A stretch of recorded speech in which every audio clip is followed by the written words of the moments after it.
Всем привет, меня зовут Сергей Гордейчик. Я достаточно долго участвую в PHDays, с первого PHDays. И сегодня у меня совершенно необычный доклад. Можно включить слайды? Отлично. Я не буду рассказывать, как я там вставлял в кавычку или ломал паровозы. Ну, в общем, я буду рассказывать, как я ломал мозг окружающим меня людям, пытаясь написать музыкальный альбом. Это...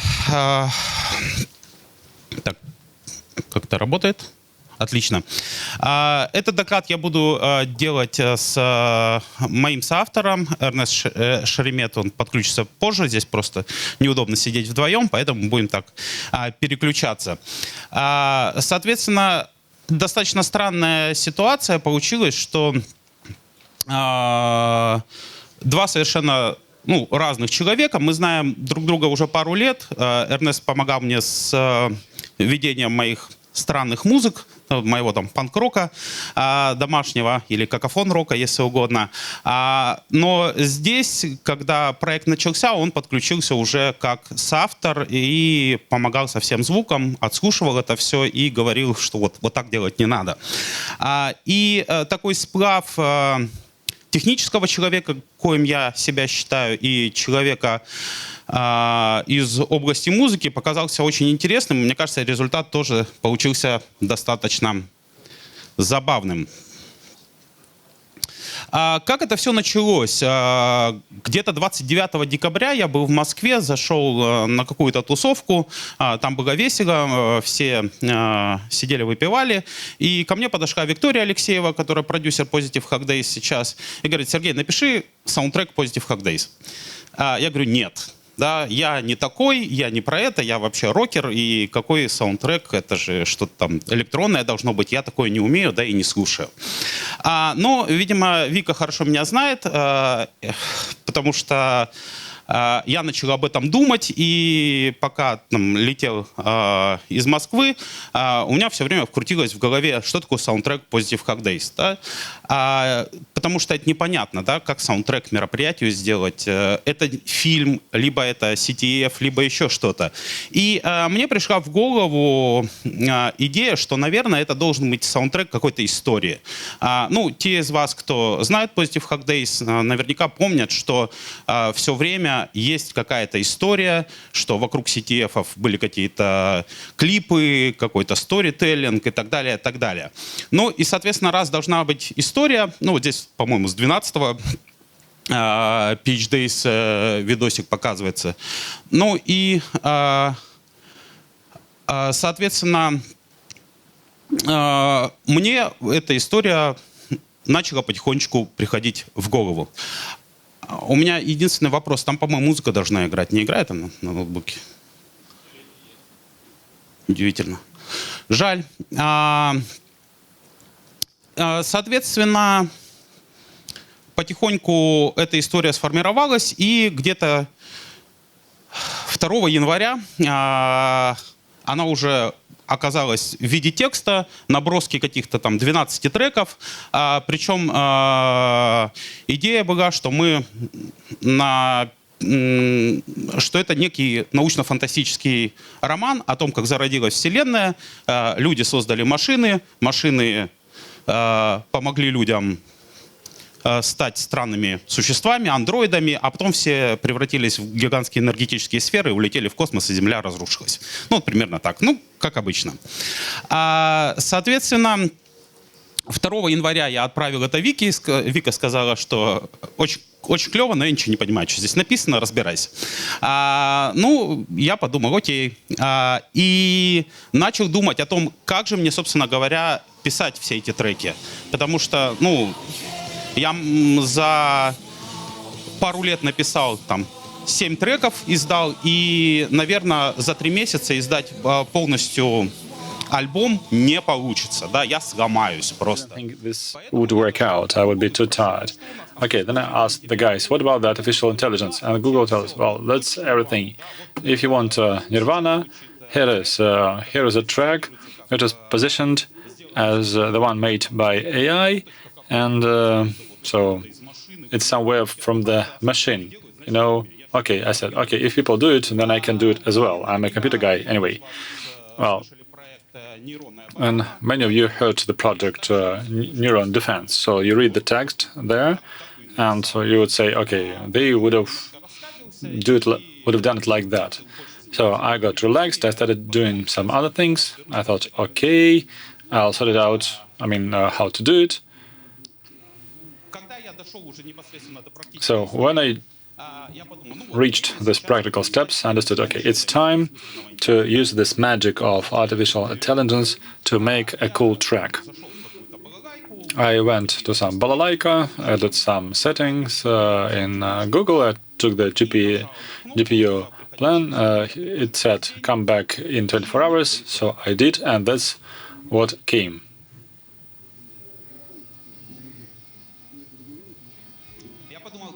I thought, well, okay, I believe 3 months are not enough anymore. Well, on the other hand, you can have a soundtrack. People can play like that anyway. I believe that many of you have heard this or seen this video. So you can hear.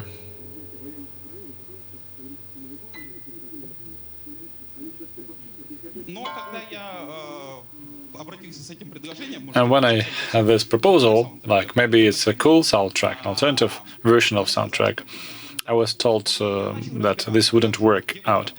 Okay, I started looking into this kind of world of difference between these two different things.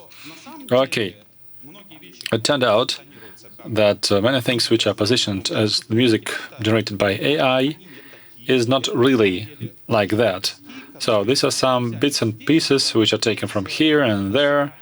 So they play it on their own, or they generate only the lyrics, and the sound and other things are made by people. And so the only kind of completely AI-based album is the Punk Opera, which is developed by the Jukebox. And it's difficult to listen to, but it's truly generated by AI, the text and the music. Okay. One more example. Unfortunately, I couldn't put it in here because it's the streaming YouTube video, and this is a kind of death metal stream, the true. So you just have it, and you have it there. It's the endless Metadef, like that. And Vika told me that this wouldn't be good for the PHDays. Okay, I started digging deeper, and my hard drive was kind of overloaded, like, you know, the dumping ground for the vinyl we don't need anymore, and so many tracks I didn't want either. And then a kind of breakthrough came. I was dealing with another balalaika, and it gave me this melody. You can hear it. And I was really touched by it. And I remembered my old idea. When I was a young kid, I was dealing with various viruses, like a Scale Slammer and other ones, and I was converting them into samples, and I was trying to generate some music into it. So I wasn't the smartest guy, it wasn't my invention.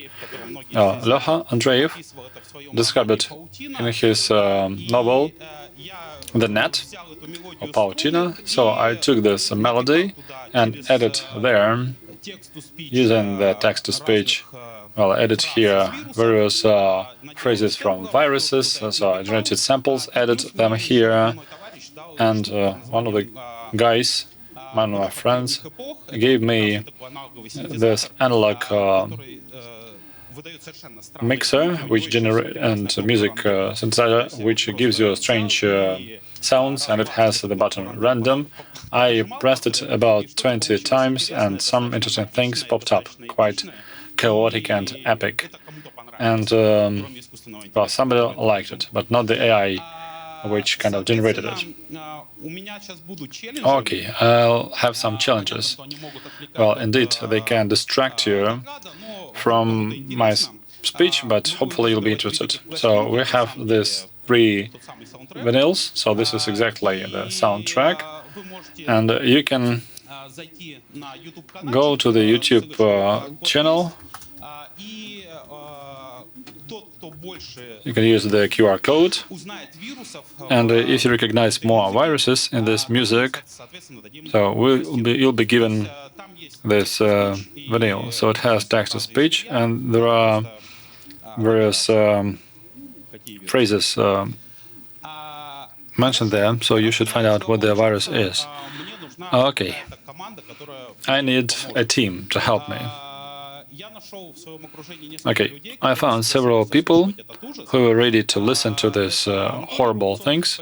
This is Anatoly Rubtsov. I'd like to thank him very much for this, because he used to be the Akada electronic music player, metalist, and my friend Vladimir Gardechik. Unlike me, he's been a musician all his life, and he plays table tennis now.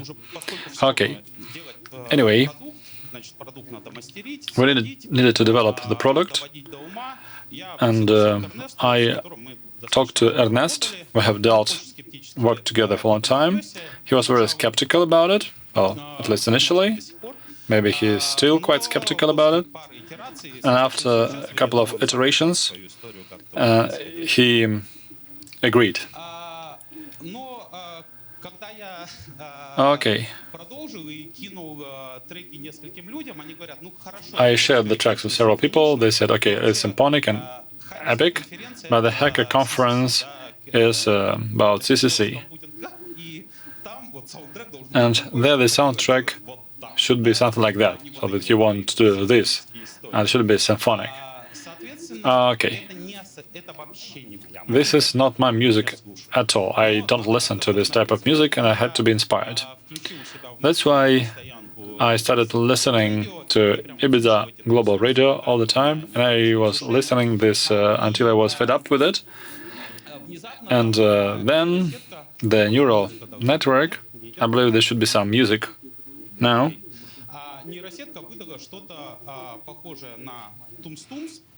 So it gave me some music like that, and I changed. So it gives me the standard MIDI file, so the ready music came. So that's what it looked like initially. So decent looking, but it should be like CCC. That's why I changed the instruments, so it became like the rave music. I didn't do anything to it, I just arranged it a little bit, and I found a good sample pack called String Reverb, and the guys there did non-traditional sound making from the strings of the grand piano, so they were throwing hammers at it and so on, and this generated this space-like sound. So all of this came from the strings. So this is the strings theory, and this is how our universe came around. So this was done within one day, because the neural network understood what I wanted. Some technical details, how all of that works.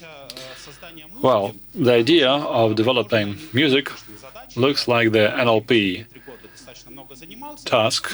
I've dealt with it quite extensively for the last 3 years, and in NLP, the important thing is to predict the symbol or the word or the sentence to follow. For this, they use RNN, they use the beam search, and other technologies.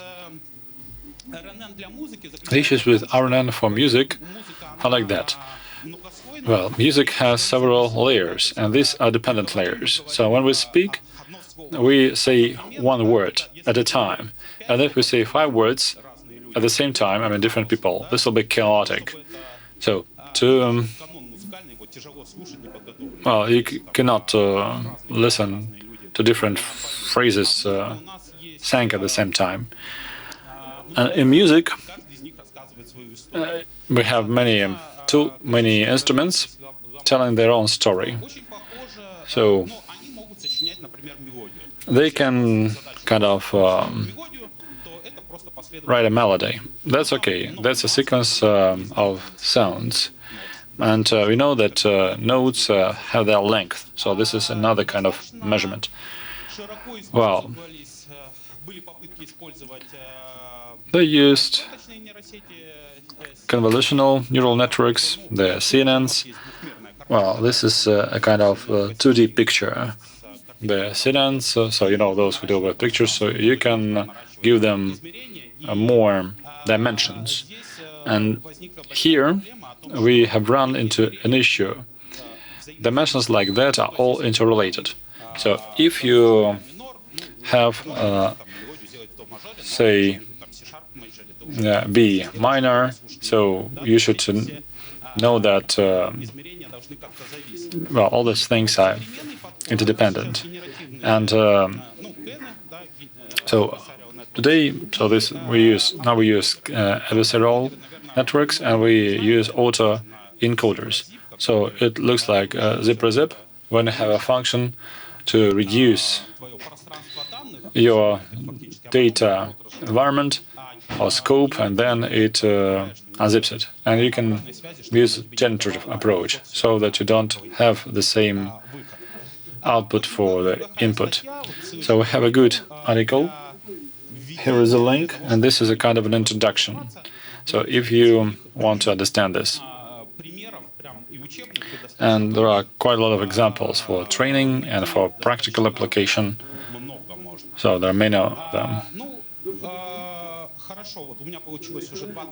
Okay, 2 tracks are there, so I should proceed. Okay, Positive Hack Days is a hacker conference, so it should be about hacking and hackers. And the neural network gave me a track with one chord, like Tums Tums, and good for dancing. And I thought about things to do, and I just asked TTS to read the hacker manifest. Okay, I thought about the voice to pick, so I found a model which spoke the HAL 9000 voice. So this is the Space Odyssey computer. It's kind of a hacker which tried to hack people, and then people hacked it. So this is the human-machine interface. Well, it worked out quite nicely. So the track was pretty quickly developed. The next track was with little participation of neural networks.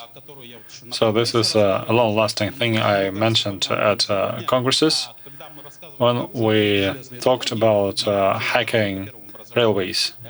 I'm a railway expert by my professional training. So I talked about the relay rooms. The relay rooms are even greater than the computer halls. So there you go, you have the cabinets and a lot of sound. And in the relay rooms, you have a lot of life. So the relays are clicking. So here this is the phone. So people can determine by sound the number being called, and it's all making a lot of sound. So it's all alive.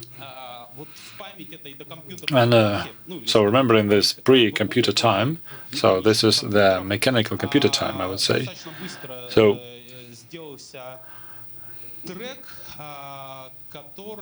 I quickly generated a track based on the sound of various mechanical calculating devices like teletypes, decade step phone exchanges, and the various computers I dealt with when I was young. So the interesting thing, so in terms of research on this, is that we have the open source release for computers. So we have guys assembling this with their drawings, and for this, some languages are kind of added so that you can run it. It has 25 Hz timing. So these are relays. And one more thing, the final achievement of these really calculators was the calculations for the first nuclear bombs. So transistors and lamps were used to fly to the space. Well, the first nuclear reactions were calculated by the mechanic machines. Okay, the next track. So I wanted to do something like that. I believe that many of you know the project Flopatron. This is done by a Polish guy called Pavel. And the idea was that we'll have a media file. We will launch. So we'll have a video like that. But, well, you know what happened in February. And some international activities died off. Well, I didn't drop the idea. I found a great sample pack where you have sounds of HD, FDD, and whatever, loading computers and so on. So I just used this sample pack for the hackathon composition. So here we have non-computer voices, but well, all of this is samples and so on. So this is the robot music. Well, indeed, to generate music I didn't use AI here, since if you add chaos to a chaos, it's too much of chaos. And then I tried to feed something to it, so it should generate something with this sound. It worked even worse. So that's why I did all that manually. So this simple pack. So the guys use contact-less microphones, so you can see how various sounds were taken from this devices and hardware. So maybe you, like me, can remember how diskette 25 is not being read when you install Windows 98 using it. One more challenge. The QR code, you can go there and you can add to the comment the names of various robot teams you know. Well, when I was bringing together this video clip, I found that there are many of them. So the robots are now singing songs, and this is great. And now the floor goes to Ernest, who will talk about his view of the project.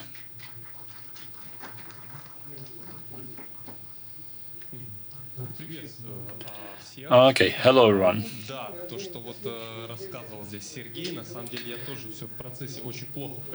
I could hardly understand what was going on when we were doing it. So what kind of outlandish things I started doing, because I had been dealing with all my life with proper music, and I was cleaning up things, leveling up things played by various musicians. So I've been cleaning it up and making it perfect to make it sound as great as possible. And then I received the material which broke all the music standards, because it's not generated by people, but rather robots.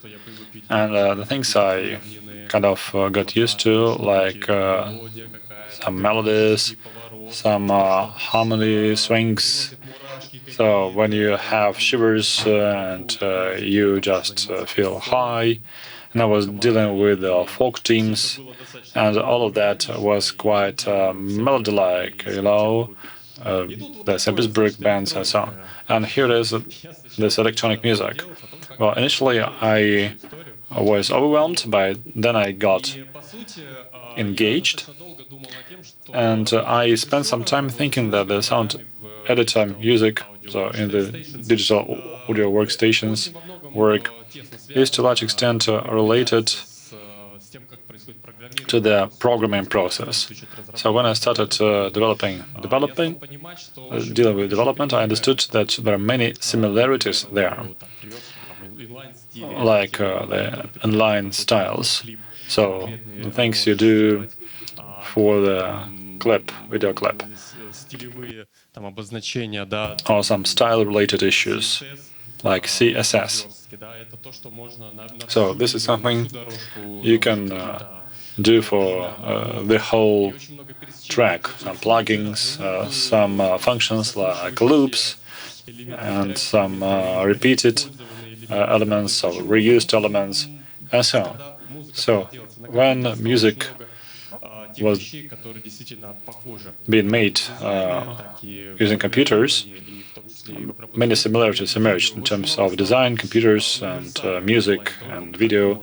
So many universal things kind of popped up. So you can explain music using various computer methodologies.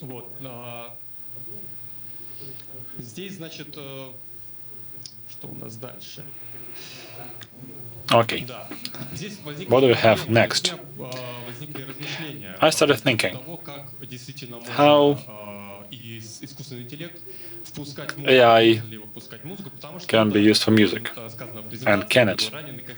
You know, I want everything to be aligned and strict. No, Mozart and Beethoven will not forgive me if I do something I cannot interpret in their music-like language. Then my friends will tell me, Ernest, what have you done? You have betrayed music. Okay, so I had to somehow explain it to myself, how AI can be used for music. So I found two different ways to understand how you can use artificial intelligence in music. I have mentioned the BM methodology, you know, and there you have a kind of principle of code segregation. When you take one element and use it in another project, and you just move it. So this is not, well, so there's a principle of poor cohesion in the code. And the same we have in music. So music can be program-related or not program-related. Okay, Sonate 13. Okay, what is it about? Nobody knows. Or Symphony 40 by Mozart. Nobody knows what it is. And you can compare it with Morning by Grieg. So you open it and you hear it like da-da-da. So you understand that it's morning, the sunrise. So we have a kind of relation to an image. So, and this is and it's related to an image. So you have some visual image. So this is a kind of a link. So AI, so what the problem of AI is, well, it can do good things. It can play music for the gamer process. When something happens in the screen, AI can calculate or enumerate the game process, and there are some synchronous audio tracks and some dramatic events. The AI can highlight the dramatic track and suppress the track which is calmer in a way, and this way this transition can be performed by AI, and so this is now used in the games. So people go somewhere, the environment is changed, and so the environment and the frequency and other things are changed. So all the things we do, so we listen to the music, and we as music directors, we determine where the instrument should be played. And AI does it live. When you have a game, so you're moving there, and the AI decides how to process the music and some other things. And as Sergey has mentioned, AI can generate patterns and sound patterns. Okay, what AI cannot do, the way I see it, how shall we proceed? And can we do it? And can we get there? It is the issue of creating melody. The melodies created by the AI are not sufficiently persuasive. It can tweak and trick, add some changes, but cannot develop the melody, because music has a sub-science called melodica, and there are some structures that need to be taken into account, and I think you need to understand it. There are some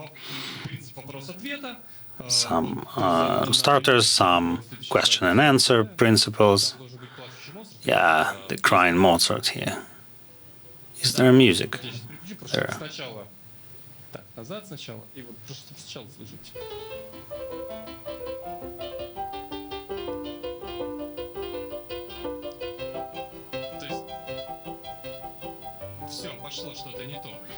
Something is wrong here, right? We hear stylization, some styling. So yeah, we can stop it. So what did we hear? We heard the idea of the AI trying to copy Mozart.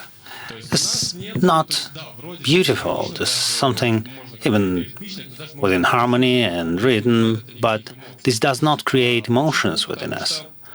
Why so? Because the melodics, if I had a keyboard, I would show it to you.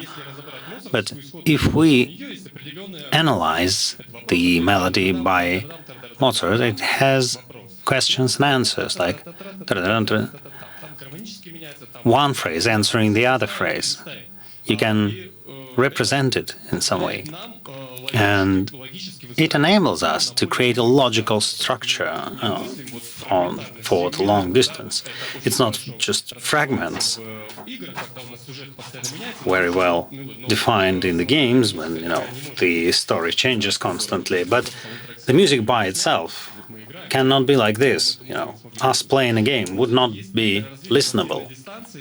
So we need some long-term development.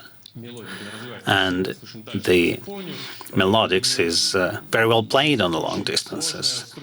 So it has a difficult, complex structure that is evolving.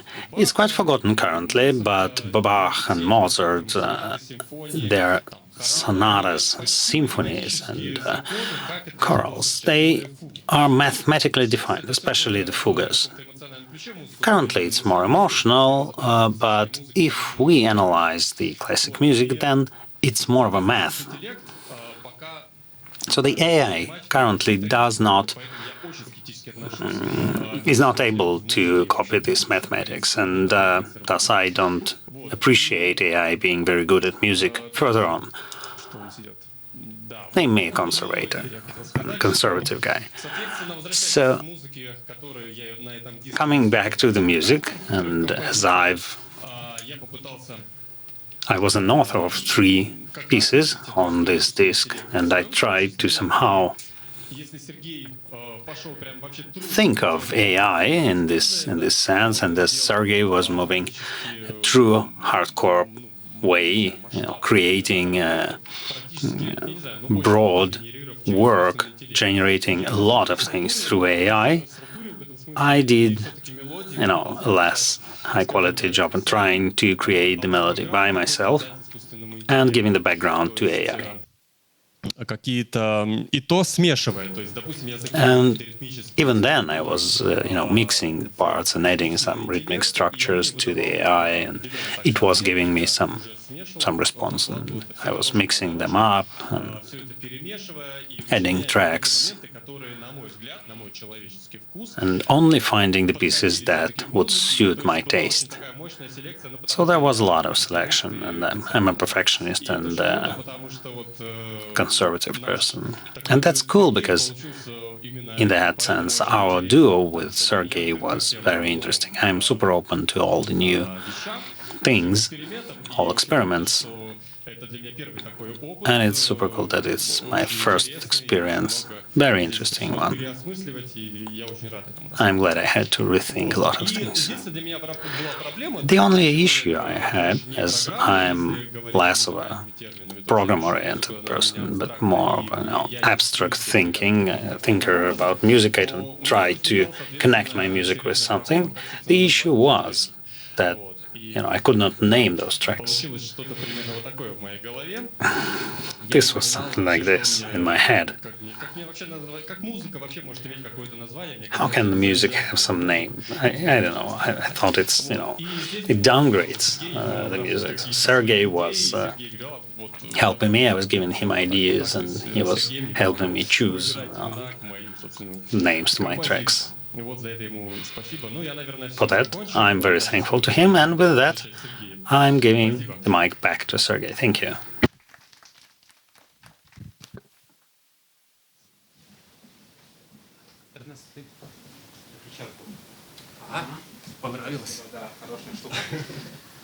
Раз, два. 1, 2. Do you hear me okay? Not that much. Oh, okay, this one works. Good. So, it was an interesting story from my side. Ernest was helping me listen to the tracks, and I had a lot of doubts about some of the tracks. And one of the tracks, called Paranoid Android, all the colleagues whom I sent it, they said, no, this doesn't work. And Ernest said, it's cool. And I was able to finish it up and make it a good one. So Ernest was able to create great music, so I had to include synthwave into the album. And for the netcops, it was exactly what I wanted. I stopped doing anything and said, yeah, this is the one. Also, an interesting story about the names and the associations that different people have when they listen to the same music. Also, the melody was an issue. The melodies maybe have, 4 tags of something good, and then, it becomes non-listenable. So I will have to separately talk about what works and what doesn't. So at least we somehow managed the music part.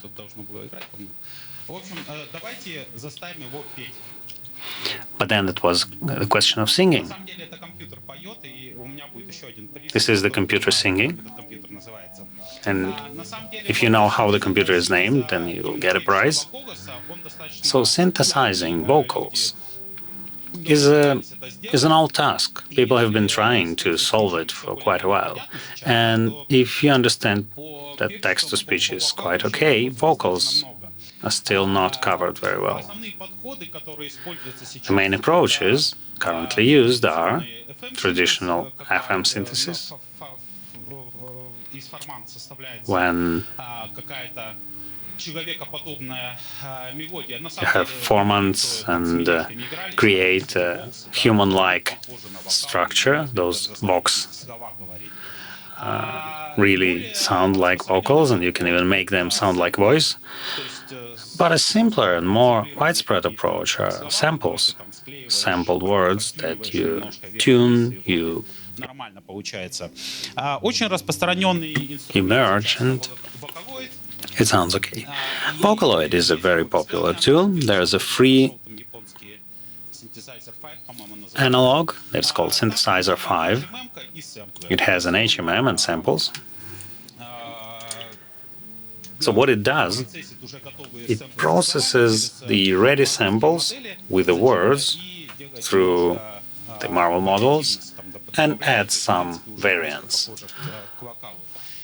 This is close to vocals. And also there are neural net approaches. I used the Deep Singer, I couldn't launch the Deep Singer, and I used the glitch track. That was dedicated to Tokyo Code Blue conference. I hope someone will sing, but of course, due to what happened, the guys said, no, not now. That's why that track has 3 vocal parts. One vocal is sampled vocal, then women's vocals created on a Vocaloid, singing in Russian and English, and male vocals that I created using a neural net. It was based, I had to train it, so I trained it on Vocaloid vocals, because I cannot, sing Japanese. There was a funny story, because the model that worked well was trained for Chinese and English, and it was not very successful in the Japanese, so I asked my knowledgeable Japanese speaker when some of the phrases had to be removed. But in the end, Ernest has, put it into a very, very solid thing that sounds like a wall. You understand it's a chorus, and it's not. It sounds like narrative, but not as words that work separately. And as I promised, we are asking the audience for a prize. What is this PC? Let's ask Google. If you comment the glitch track with the name of the song, then you'll get a disc. This is all electronic music. I was tired of it at some point in time because it's not my music, and I decided I need to do some rock. So what I did was an interesting experiment. I took one that I like a lot and put it into a neural net as a seed to initialize the weights. And among 100 variants, 100 options it gave me, I chose the one that I liked most. So now it sounds like a neural net-based electronic part, and then I added some background music. And it worked quite well. It took the harmonica well, but the composition sounded very, very solid with Kazan metal band playing together with an AI. And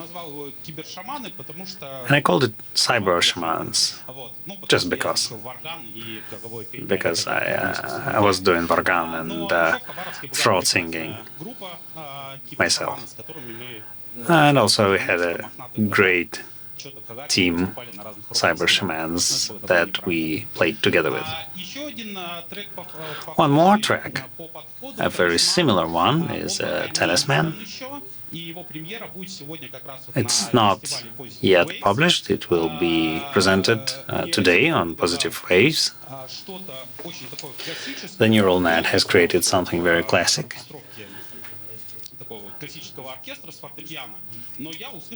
With the piano. But for me it sounded very much like Nightwish metal band.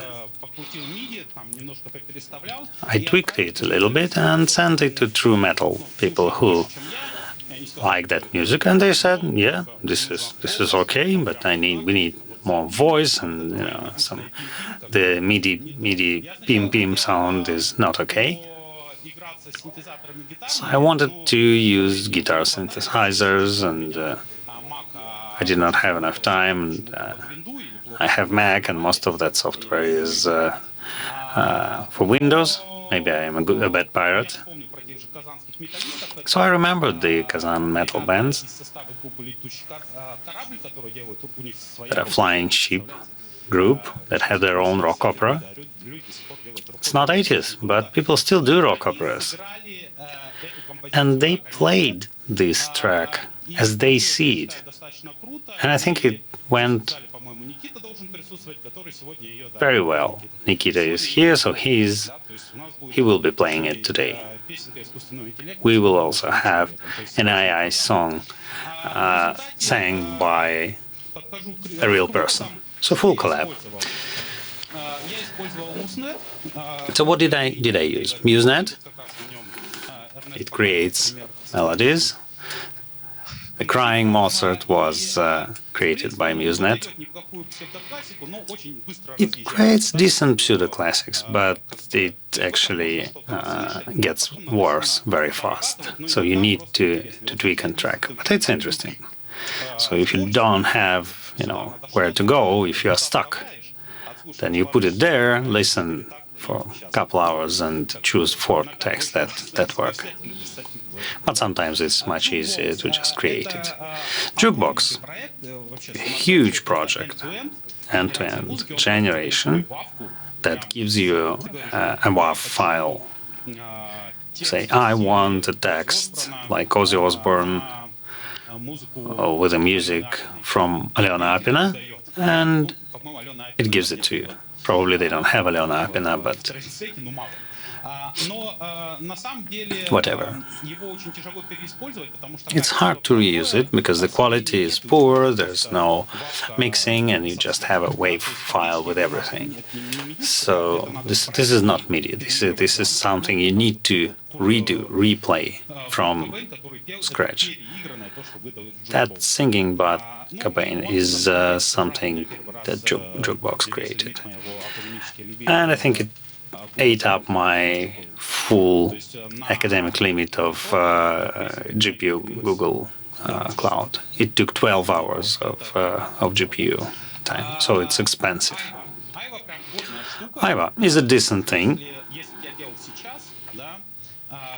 If I was doing this from the beginning right now, I would probably go to Aiva, less experiments. I would give everything to it and cut all it gives. It gives you good orchestration things. And for some genders, like techno, electro music, or pseudo-classics, like Max Richter or modern classic, its output is decent. It's very good. You can put a MIDI there or a WAV file to visualize. It's quite good. We have neuroworms. It's when I took the worms, mastered track, and put it into Aiva, then sent it to Ernest. It fixed it a little bit, and then we released it. Because it's fine. It was really fine. If you need some music for an indie game or hackathon, and you don't have some budget, but you understand harmonics, then you just, use Aiva. 1% of what it gives is okay. Maybe genius, but, it's a random story. A separate part is generative music, PD and Max. Many of you would know about it. Those who like Radiohead definitely would like it. For me, it was pre-computer triggers, switchers, counters, generators. It's very good to create ambient, random melody, and doesn't matter what happens. And interactive music, something that happens in the games. I had an idea of using it, but I did not succeed. There are different tools, different instruments. You can add something, remove something, depending on the situation, change samples, or do crossfade between melodies, automate stuff. It's widely used in the games, and we could even use it for standoff. But I didn't have enough time. Even though I actually done a lot of preparation work of like 10 hours of decent music, and I've created a classifier that looks like Spotify classifier, aggressiveness, dancefulness, emotionalness, and stuff like that. So this is pretty much like what I feel. So they are already classified. And the screenshot below is the issue I saw Many networks like this cannot do decent written. Here's the bits per minute in the track. So it sounds okay, but if you try to add something or mix it with something, it all falls apart. Funny enough, many neural nets cannot do drums, despite the fact that logic drummer or addictive drum that is sample based and is very much works well with MIDI. When they generate drums, it doesn't work. So I had to reuse the drums in one or two tracks, just pieces. I had to throw everything else away. And I have in May, when everything was finished, so during May holidays, I was still high on this. So I started to try to understand what the neural nets do in graphics, and I created a lot of videos using generative networks. So you can create an indie visualization that is very much like this film. They can be, viewed in parallel, if you are in that state of mind. But some of the tools are very good, and you can create videos for 15 tracks within a week, which is not bad, right? Instead of spending 100,000 million for something, like you playing the guitar, no one will be watching this. So here's how the cartoons creator looks, V100, and here it goes. They are all on YouTube. So if you are interested, please feel free to watch it. And as we are true musicians, of course, we need to have vinyl. So we've published it. It was funny in terms of production. Thanks much to Michael Gardechik, who has created this great title picture. That is one head that has become many heads in Ghost in the Shell, symbolizing us, and it's being sold downstairs in case you need it. There was some issues with mastering for vinyl, stuff like that. But with that, I'd like to conclude, and if you have any questions, Ernest and myself are available to open any questions you'd like to ask.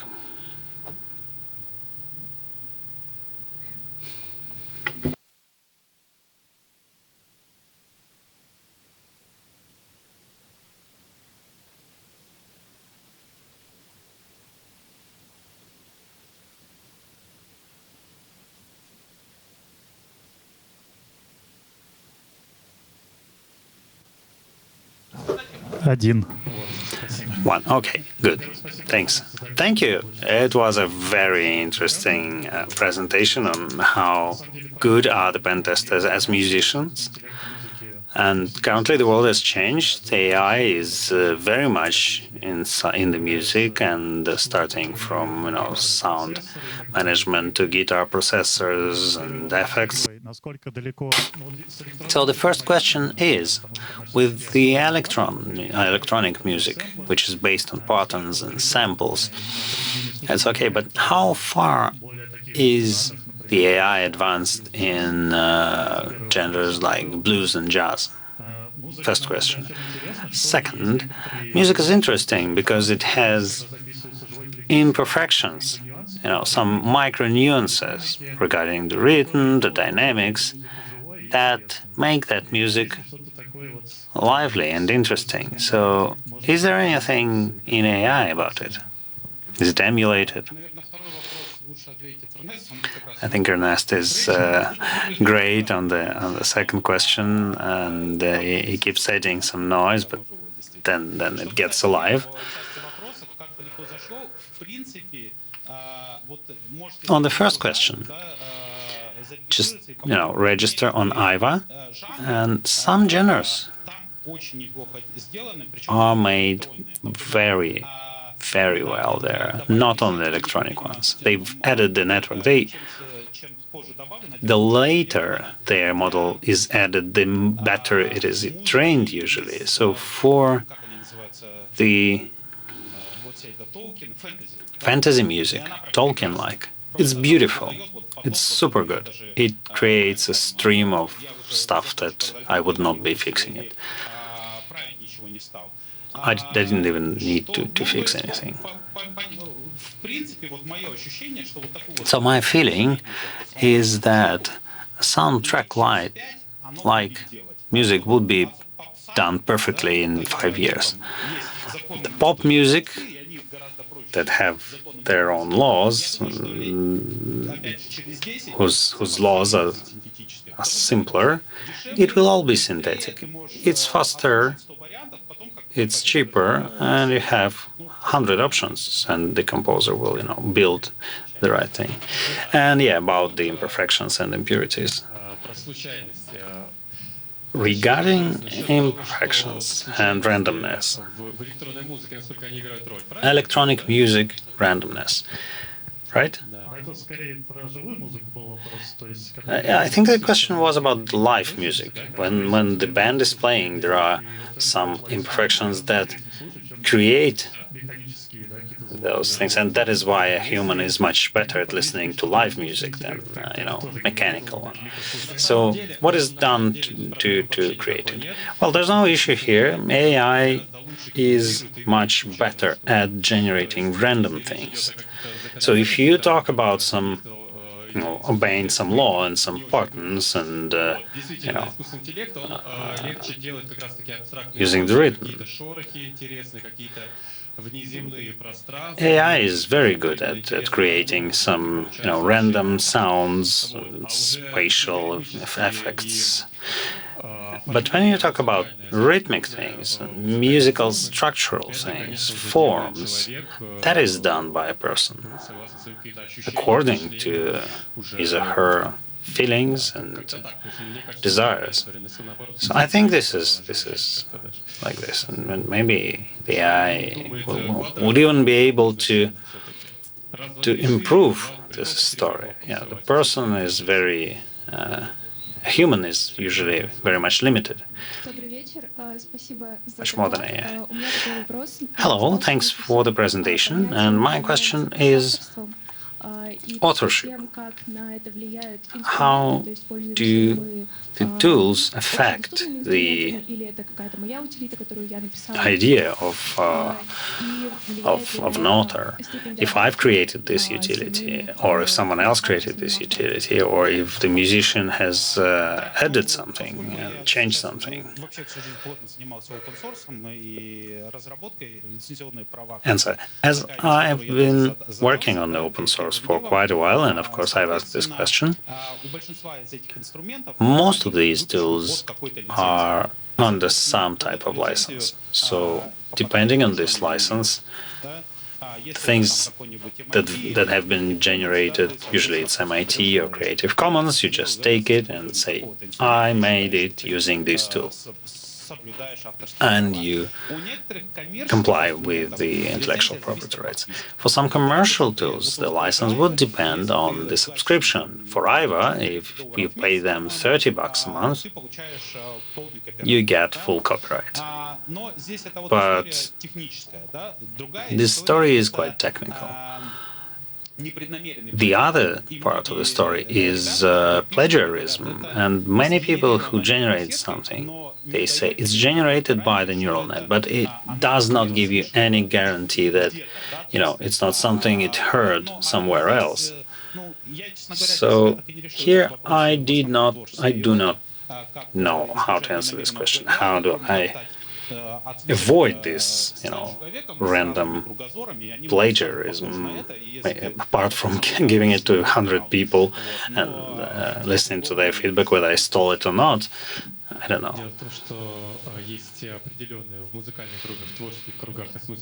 In the music circles, there's some idea about this. In music, it's not stolen; it's quoted. It's borrowed. Even professional humans are not guaranteed from quoting someone else. They will quote someone else because they, consciously or unconsciously, they have taken the music that they've heard, and you cannot get rid of your musical experience that you had. So it's very hard to define some absolute authorship. Thank you. One more question, if I may. For the Mozart parody, can you somehow, define the harmony or the musical form beforehand so that it only plays within the boundaries? Yeah, that's a cool idea. I don't want the programmers to actually use it because otherwise then the music will be generated. So with due approach, the patterns for the AI and algorithms can be improved. And if you invite a good musician or a good music scholar who knows all those laws of the development and exposition and how this all should happen,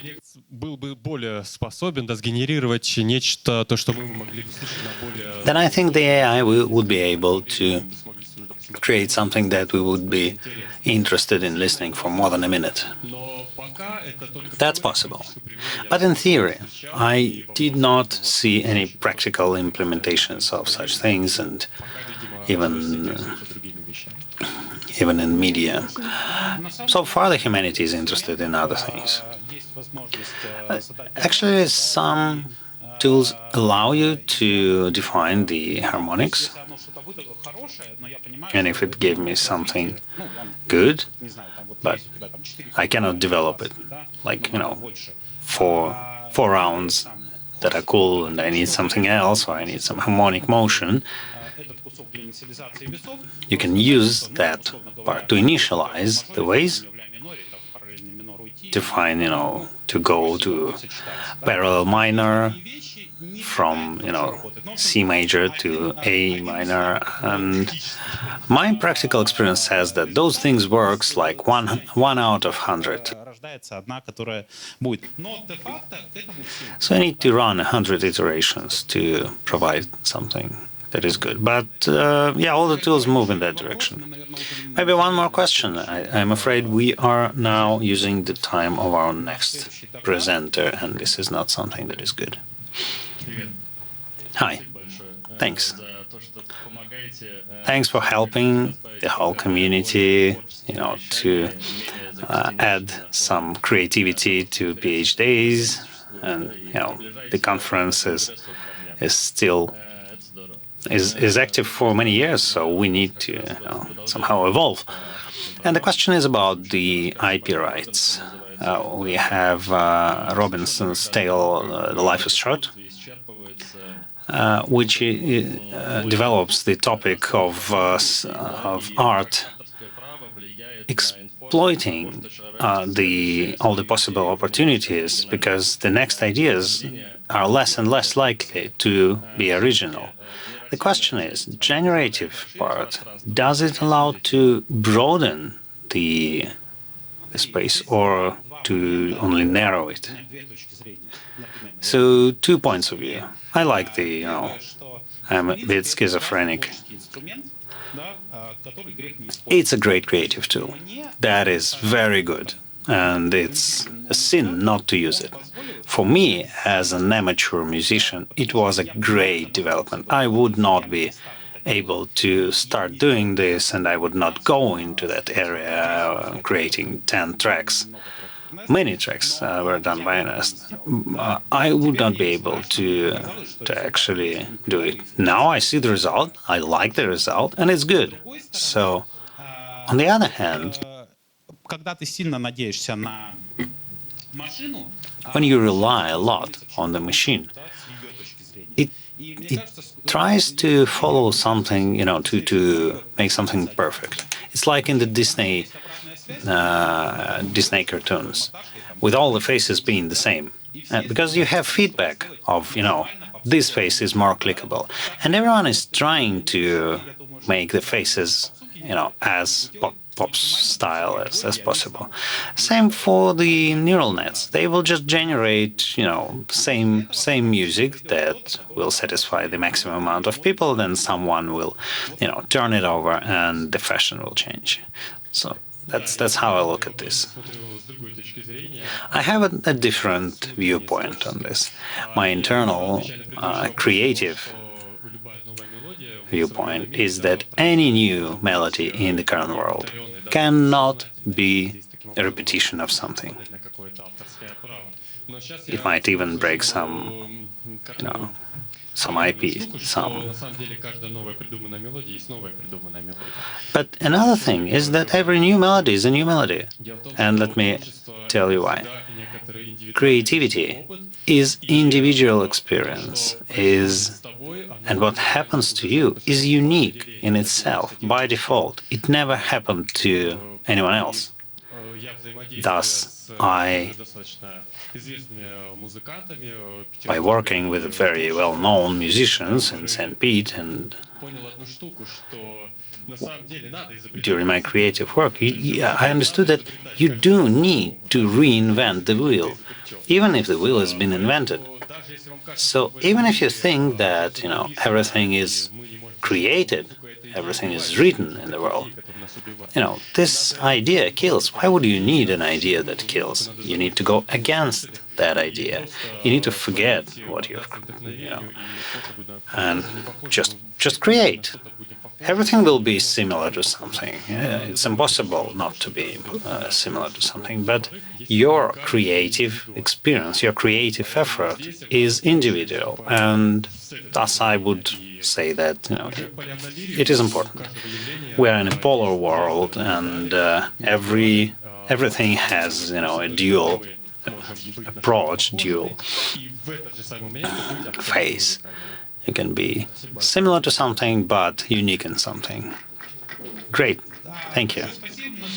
Thank you indeed. We actually took a huge part of the next presentation. We have winners. One moment. Yegor Kuritsyn. Please come to the stage and take the vinyl. Someone else was sending me messages.